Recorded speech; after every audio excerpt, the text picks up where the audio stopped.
the VCA Voice Podcast. I'm your host, Dr. Marie Kerl. Our goal with the VCA Voice is to showcase how VCA Animal Hospitals is taking care of the future of veterinary medicine. We'll bring our purpose to life through meaningful conversations about care, our culture, and the communities we serve. On today's episode, I'm pleased to welcome Dr. Patricia Dettlinger. Trish is a graduate of Tufts University College of Veterinary Medicine and is also a regional medical director for VCA Animal Hospitals.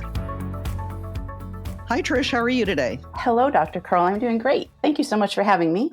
Well, thank you for joining me. And I'm really excited for our conversation today. And I think that our listeners are going to get a lot out of it. So let's jump right in. Tell me a little bit about your journey in veterinary medicine. Sure. So, I say I literally grew up in veterinary medicine, and it is true. My dad was a veterinarian. He was a dairy vet for many years before becoming a small animal vet. And that's hard work. Hard work. And it was a different time, right? On call all the time, out in the middle of the night, doing farm calls. And I was fortunate to get to go with him. That was the time we had together often. And I would go sort of under the guise of helping. I think I was much more of a hindrance because I would ask a million questions and often take a puppy or kitten that was looking to be rehomed in my jacket. And he'd be almost all the way home and be like, did I just hear a meow? Yep, we got to turn around, bring it all the way back. But it was fantastic. It was a great way to grow up. And when I was in high school, it was decided that we would purchase an old cabinet maker's building. We're going to open our own hospital, which is about a mile from where I grew up. And we as a family, my brother, sister, my parents, literally physically renovated this small building and turned it into a one exam/surgery room. Wow. And my mom worked at the front desk and my dad was the vet and I was his tech and my brother went to veterinary school. That's amazing. It was a phenomenal experience. We talk about hometown care and we were in the town we grew up and we were there for about 30 years. The hospital grew incrementally and it was amazing to be not only part of that community, but to be able to determine how my brother, my dad, my mom, how we wanted this hospital to look, right? How we wanted it to thrive. And we had students from Tufts booked off in 2 years in advance to come spend time in this tiny little hospital. And we trained technicians and veterinary assistants.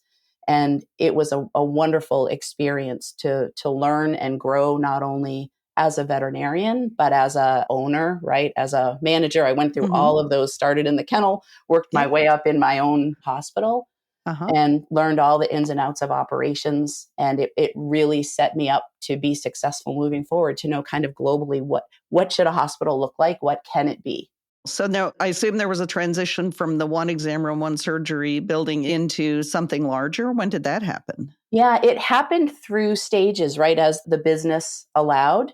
So we would put on an addition as we could afford to do so as the business grew and ended up what it is today. We had dueling surgery tables and a dental suite and ended up now it's a lovely, larger practice that we grew as we were able to. It's been quite a journey. It has been interesting now and fun to watch it change hands. I had to decide 7 years ago, I needed a graceful departure for my mom who needed to retire. She was down there in the middle of the night, painting and cleaning and taking care of the hospital. Once my dad had retired, my brother went on to be an orthopedic surgeon.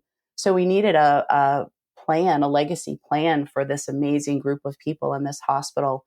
And it's been heartwarming to see how it's grown and thrived with VCA and to still be part of it and to support it now as a regional medical director. So when was the transition from you being the practice owner and selling doctor into VCA? And if I can ask you, why VCA? Yeah, it's a great question. This was a very important decision. And I was really the last family member, other than my mom, for really the last 12 years. So we were there for 30 years, about the last 12. I was running the hospital as the medical director, as an owner, with my mom in the background. And it was obviously very important that whatever that next move was, which for me, I knew I wanted to grow and do other things. I knew that it was time for me to move beyond just this hospital. But the next move was very important because it's my family's legacy, right? And my mom is still 1 mile away from that hospital. Wow. So it's very important that this community that we knew and really grew up with felt supported, felt like they were able to continue to get the level of care, not only for their pets, but for themselves that they had become accustomed. And if it didn't go well, my mom would be the first one to hear and I would be the second one. And I wanted her to have a peaceful retirement. So I looked at all different options and talked to a lot of different people. And I kept bumping back into VCA. And I always jokingly say, I grew up hating VCA. And I never really knew why. I knew I was supposed to do that, right? You're the little guy and we're the big sort of scary group. But the honest fact is everyone was so nice and really seemed to understand philosophically how we ran our business, which is do a great job medically, take care of the clients, treat them like family, and then the business part will follow. And that has always worked, right? Make sure that the staff have all that they need to do a good job. And that was what I kept hearing. I finally said, you know what, they're talking a good game. I feel like I have to commit to staying on. I feel very comfortable doing that. So let's move forward. My plan was to put in my time as medical director and then move on and do something else. The more I was embedded within this amazing field team and this group and this company that basically let us continue to do the excellent work we did, but with much more support, to not have to write one more employee handbook or pick one more health insurance, right? The tedious bits all the of running a business. Exactly. That started to take me away from the part that I loved. To be able to get that back, to have somebody say to me for the first time, take a vacation. Don't worry, drop back a little bit to part-time. And I did for about a minute, immediately got very bored. You're not part-time. I'm not part-time, but it was nice to have the option. Right. And to have people telling me, what do you want to do next? What does that next thing look like? My plan was to be able to do what I've done on a smaller scale in a more impactful way, which to me was to provide hospital teams with the knowledge base, the skill set, the equipment, the tools, the confidence to do a good job and to teach and train. That is something that was always instilled in me. My goal was to carry that forward. It was always very important to us that we had the next generation in. And so to be able to do that within VCA, first as an area medical director, never left, was offered an area medical director position for one region and then a second region. And then just 2 years ago, the regional medical director role. It's been an incredible journey and an incredible opportunity to really allow me the freedom and the opportunity to do what I feel like I have wanted to do really in a larger way my whole career. Tell me about your experience of being a medical director and also stepping into area medical director role. What were your responsibilities and how did that work in your, I'll say, weekly or monthly work life? The area medical director role is intended to be 10 to 12 hospitals. So you're a medical director really full-time in your hospital. The hospital has to be obviously successful, be able to work independently without you for some amount of time. And the goal is you were medical support for your region.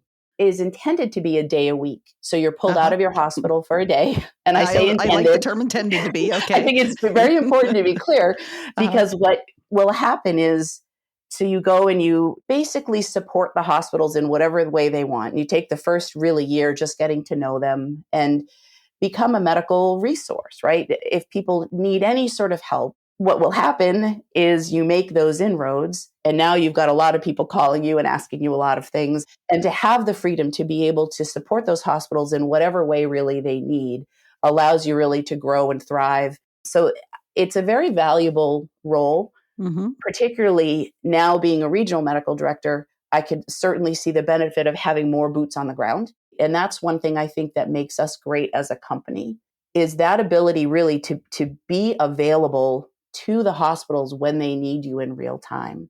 And once they get acclimated to that level of support, they don't want to give it up. Right. And so I think it's important that we're able to give them that. So you started in your own hospital and then you started visiting other neighboring hospitals in your area medical director role. Do you remember any kind of early learnings or insights that you had from doing that? Absolutely. And it's interesting because a lot of the hospitals, years ago, the hospitals around you were like your enemy, right? If they weren't part of VCA, right? They're your competition. Right. And so all of these hospitals that for years we were competing with truly, and not in an aggressive way, but that's the nature of the beast. Now, all of a sudden we're part of this one family. And I was thrilled to be able to go in and see what made them tick, right? There's so much power in seeing how other hospitals run, not only for yourself, which is something as a private practitioner, you're on an island. Even if you have other connections, you're still running your show. It was invaluable for me to see how they ran, what made them tick, but also to be able to bring my experience to them to say, hey, have you thought of this? And it was simple things like surgery flow, training, right? How we could grow our staff in a very productive and efficient way by pooling resources now together. Drop-off appointments, things that I had adapted or they had adapted that, were new to each of us. That collaboration was, and still is, every day, right? We all learn something from each other. That was incredibly eye-opening to me. Yeah, I love the terms competition and collaboration in here because you're right. If you have multiple practices in an area, there is an air of competition of who's going to deliver the best care and make their clients happiest. And yet we are all taught in vet school that we're all colleagues. Right. And being able to approach that collegially and even with Mars Vet Health, even reaching across VCA to other banners of Banfield and Blue Pearl. And at my level, I have a lot of interaction in those organizations. And our profession is so much better if we can truly collaborate across business lines and learn from one another. So I love that call out. Yeah, absolutely. It's so impactful. And now in this role, same, right? Like to have that exposure to the other banners and have that sort of global view. It's sort of a never-ending trajectory to just learning and growth. It's really been amazing.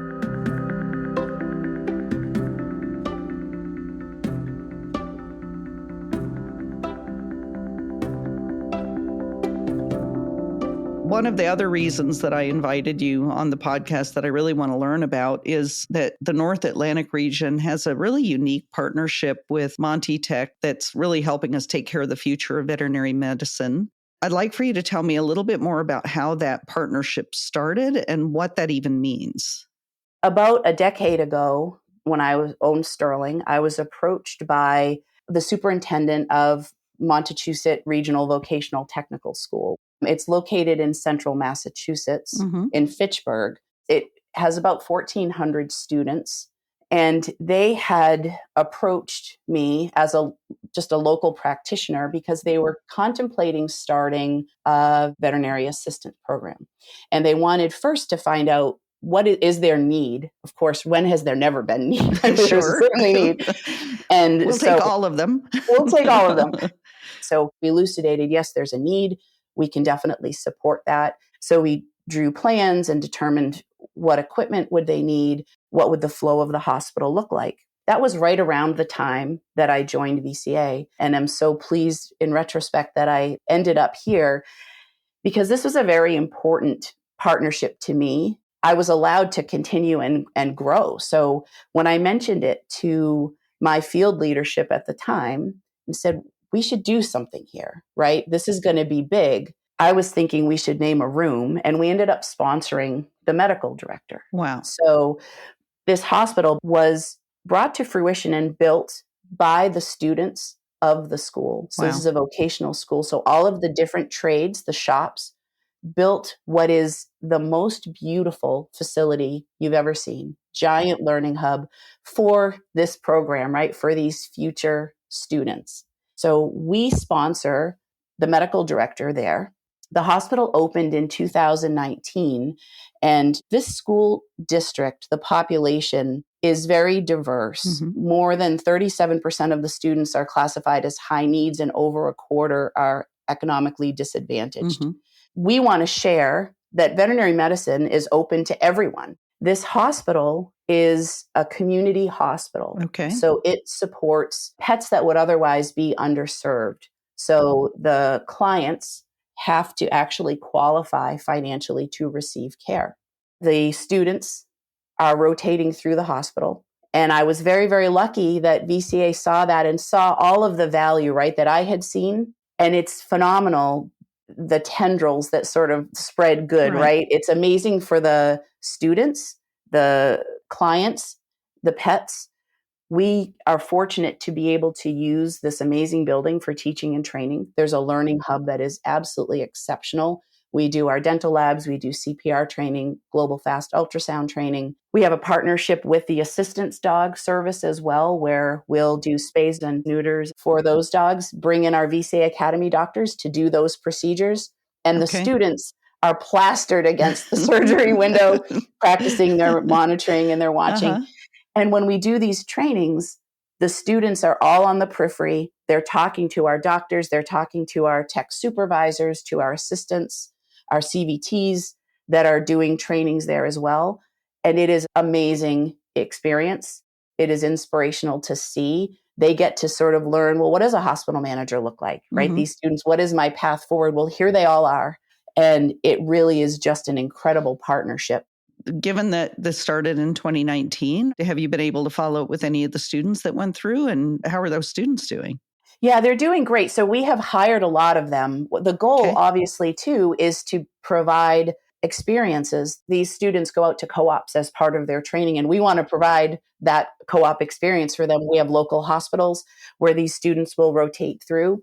It's been incredible. Many of them have gone on to either go on to college, become CVTs. Some have gone on to do other things entirely, but the vast majority have stayed in the profession. And that collaboration has really allowed us to get them into our hospitals and to make sure that what they're learning, because it's one of our medical directors, they're teaching all the same things that we're teaching in our hospitals. Every time I go there, I leave feeling like this is just the right thing to do. And when we have our VCA Academy doctors or even our more experienced doctors, any of our staff, they leave feeling good, really knowing that we're a part of this, right? That we see the value in providing this care, this training, and they're proud to be a part of it. And I'm proud to be a part of it. We're very, very lucky. And just to clarify, when you talk about VCA Academy doctors, who are those? So our doctors that are in the mentorship program, we use this facility to have them do dental wet labs, do surgery. They actually are able to rotate through with the medical director at Monty Tech and see appointments. And it's a much slower pace because there's learning going on. Right. So they can be thoughtful. They can be the primary doctor with a very experienced and excellent doctor observing them. They're also helping to teach the students. So it's a pace that is very warm and inviting and comfortable for learning as they make that transition from graduating veterinary school and going into practice. So we build it into part of our mentorship program where they spend time there seeing cases, doing dentistry, doing surgery, and they just love it. The feedback is tremendous. Well, I wonder, too, if that might inspire some of those new graduates and new veterinarians to keep in mind ways that they can give back to the community throughout their career. And I think that's the important piece, right? It's great to be part of a big company where we can make all of these things happen, but a lot of this is local, right? So they can take that experience, and it always feels good to do good, and then go back to their hospital and say, well, what can we do locally that can be impactful? And maybe even reach out, and this has been happening since the Monty Tech partnership. Are there vocational schools closer, right, near some of our other hospitals that we can partner with for that same impact? And I think that's right. I think it inspires them to think, what can they do? So it's a partnership we're tremendously proud of. I think I remember seeing a video that was made of this program. Maybe we can get the link to that and put that in the show notes in case people want to see more about it. That's great. That would be fantastic. They interviewed some students, and I think that the audience will be equally impressed with the caliber of these students and their level of excitement. And it kind of goes through all of those different pieces of this partnership that's just really so fantastic. And obviously you teach at Monty Tech, but do you also teach at Tufts? I do. So interestingly, that community medicine model, we were very fortunate to have that collaboration also with Tufts. So I've loved being a part of Tufts. Being there as a student was amazing. And similarly to mentoring, right, and giving back, I think if we can do that for our veterinary schools, that's fantastic. Having the students come through my hospital allowed me to not only teach and train, but then have the pick of the litter if I needed to hire. I always felt like it was really important to stay connected, and it felt very fulfilling. So I've stayed on through various teaching opportunities, and one is mentoring at Tufts at Tech. Very, very similar program, much busier, much bigger scale than Monty Tech. The veterinary students, it's a core rotation for the veterinary students. I think they're there for 2 weeks. Worcester Vocational Technical High School is where this hospital is located. And similarly, the high school students are the technicians, the veterinary students are the doctors, and there are mentors there, either rotating through, sort of sitting in a central hub where the students that are on the clinical side will come in and bring their patients, and we'll make sure, everything is going according to plan. Surgeries are going on, dentistries are going on, all with volunteers being mentors. And similarly inspiring. And a lot of students that would go through Tufts at Tech will also go through Monty Tech, because that community medicine model not only feels good, but it's a great way to learn. For the students that are going into general practice, they're seeing real life, real time problems, not veterinary school level cases. And they get more clinical experience and the ability to be the primary doctor really than you usually get. So it's a phenomenal program. I think that the other really important piece is the access to care, that both of these programs serve underserved communities and allow pets to receive the health care that they wouldn't otherwise be able to receive. And it's life-saving care. It certainly is. And when you see the nature of the cases that we see, I think we should be very proud of these partnerships and the level of support that VCA allows us to provide, right? These are all things that we were doing in a little way that now we're able to do in a bigger way. And that's looking after the future of veterinary medicine. It's also hometown care, right? It's taking care of these pets that otherwise would not get care. And the clients are so grateful. It's very rewarding.